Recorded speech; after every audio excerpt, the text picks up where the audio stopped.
इनकी तादाद तो बहुत ज्यादा है। अब हम क्या करेंगे? निकलो वहां से।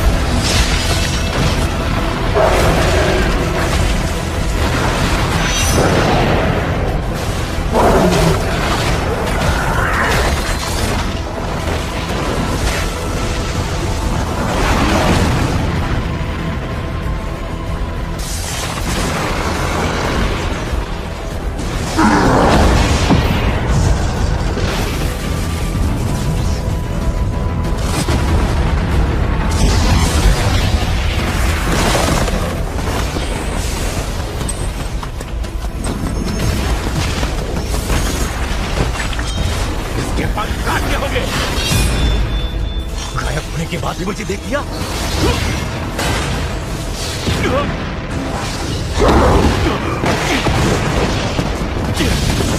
ये तो मूविंग अटैक है।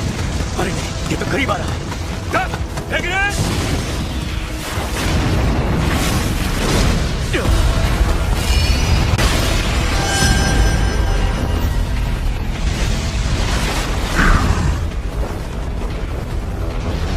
तो तुम जमीन पर आ ही गए।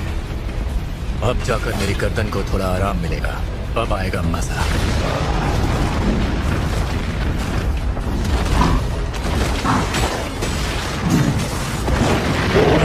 फिलहाल माना रिस्टोर करने तक का वक्त नहीं है।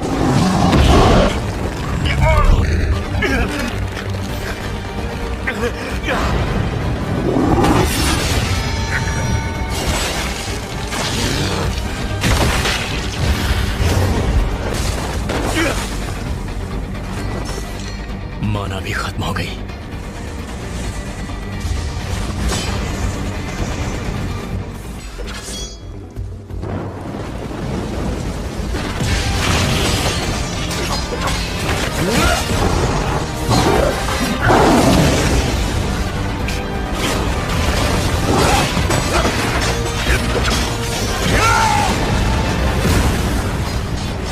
बस बहुत हुआ। मुझे अपनी स्ट्रेंथ को बढ़ाना होगा ताकि इसके हाथों को उखाड़ सकूं।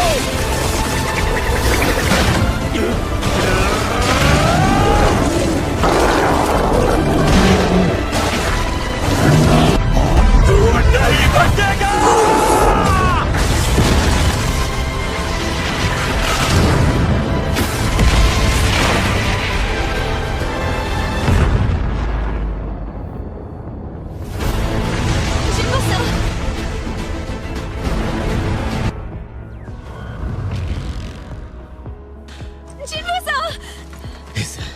घर जाओ और अपने डैड से कहो कि अब से राधीसु परिवार यहाँ का मालिक हुआ।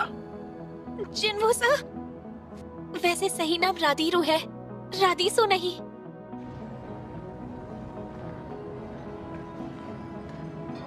ये है डीमन मोनाक का प्योरिफाइड ब्लड।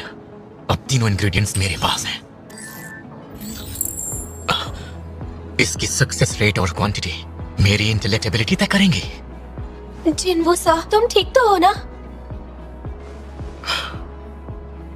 शुरू करो।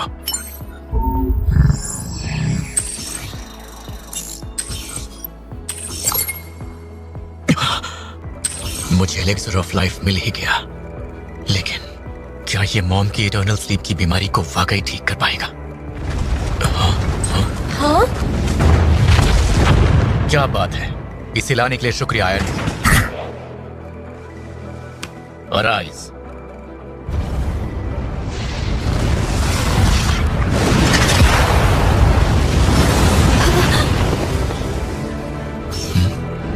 नाम क्या रखूं? गाइसेलिन, कार्कलिन, क्या नाम था इसका? तुम्हारा नाम होगा गाइसेल।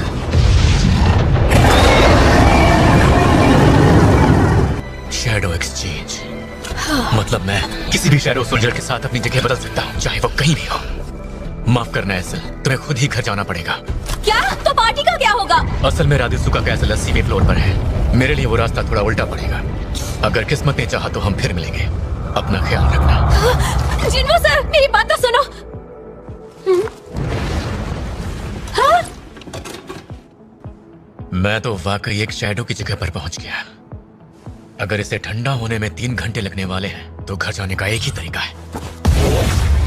काइसल,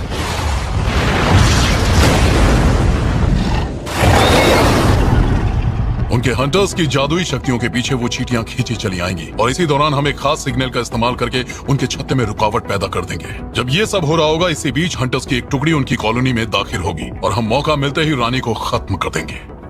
अब सवाल ये उठता है कि ये सिग्नल असरदार साबित होगा या नहीं। अगर सच कहूं तो मुझे भी ये प्लान उतना खास नहीं लगा, लेकिन हमारे एनालिस्ट्स ने इसे हरी झंडी दे दी है। उनके हिसाब से सब ठीक है। वैसे भी अगर किसी वजह से सिग्नल असरदार साबित नहीं होता है तो हमारे पास प्लान बी भी है। योन हो मेरे यार, जानते हो लोग यहाँ पर ड्रिंक करने इसलिए आते हैं ताकि वो रिलैक्स हो सके। तो अब तुम इस जाम का मजा लो और थोड़ा मुस्कुरा भी दो। बेउंगू, यार मुझे तो कुछ समझ ही नहीं आ रहा। इतनी फिक्र करोगे तो उम्र से पहले बूढ़े हो जाओगे। ये क्या बकवास कर रहे हो तुम?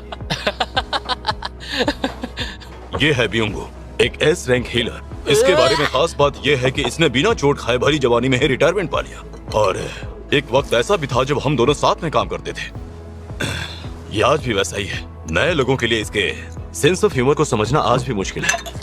मेरी बात सुनो योन हो, क्या तुम सच में वहां जाना चाहते हो? हाँ, ये जानते हुए भी कि वहां योन सियोक के साथ क्या हुआ था।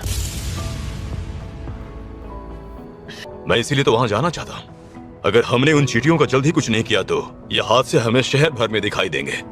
वैसे मुझे ये बिल्कुल नहीं पता था कि तुम इतने बड़े देशभक्त हो। देखो, अब मैं चाहकर भी पीछे नहीं हट सकता, इसलिए तुम इतना समझ लो कि मैंने देशभक्ति को ही बहाना बना लिया है।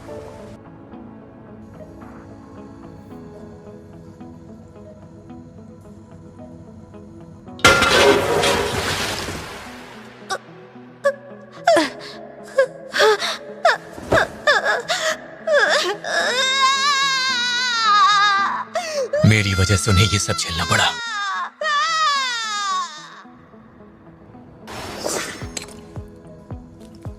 पता नहीं वो इसे पी पाएंगी या नहीं।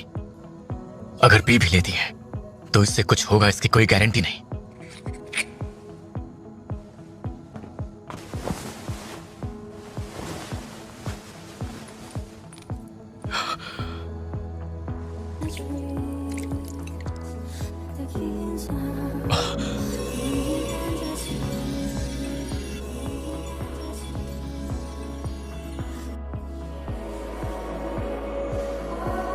मां, प्लीज उठ जाइए, प्लीज उठ जाइए मां। मैंने जो भी किया वो सिर्फ इसलिए था कि आप किसी तरह से ठीक हो जाए।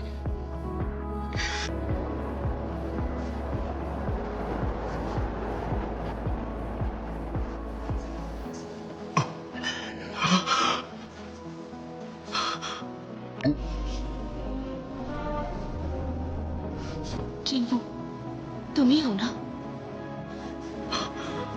मुझे इस तरह सोए हुए कितना वक्त हो गया?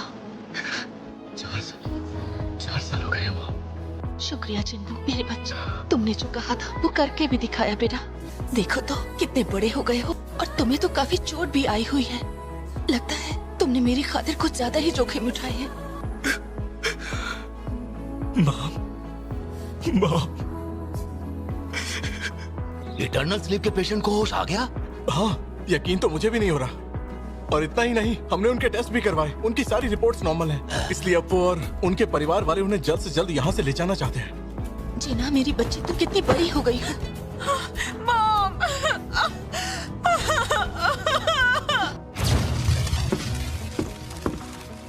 आप सब यहाँ हैं, इसीलिए मैं आप सभी का शुक्रिया अदा करना चाहूँ। जैसा कि आप सब लोग जानते ही होंगे कि उड़ने वाली चींटियों का हमला जेजू आइलैंड से ही हुआ था, जिसकी वजह से आसपास के इलाकों में काफी अफरा तफरी का माहौल है।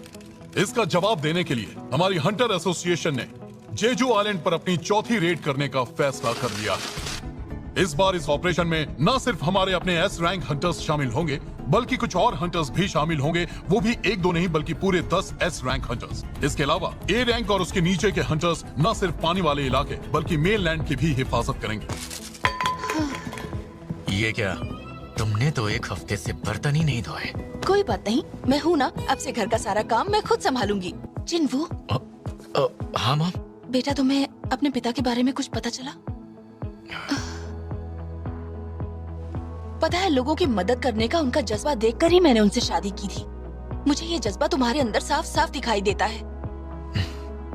और मेरे अंदर भी, इसीलिए तो मैं डॉक्टर बनने की पढ़ाई कर रही हूँ, है ना मॉम? हाँ ये तो है, तुम्हारे अंदर भी वही बात है। हाँ वो तो है। हेलो। प्रेस कॉन्फ्रेंस काफी अच्छी रही। अच्छी बात है, अच्छा हुआ जो तुम ही साथ आए। मैंने सोचा ही नहीं था कि इसे इतनी जल्दी देखना पड़ेगा। ये मिशन 4 दिन बाद शुरू होगा। काफी सालों से हम ये रेड करना चाहते थे। क्या तुम इस मिशन में हमारा साथ दोगे? Magic wavelengths? ये तो वाकई कमाल हो गया। इतनी दूर से तुमने इसे जान लिया। हमारे कुछ एस रैंक हंटर्स जिम्नेजियम में थोड़ी बहुत कसरत करने में लगे हैं।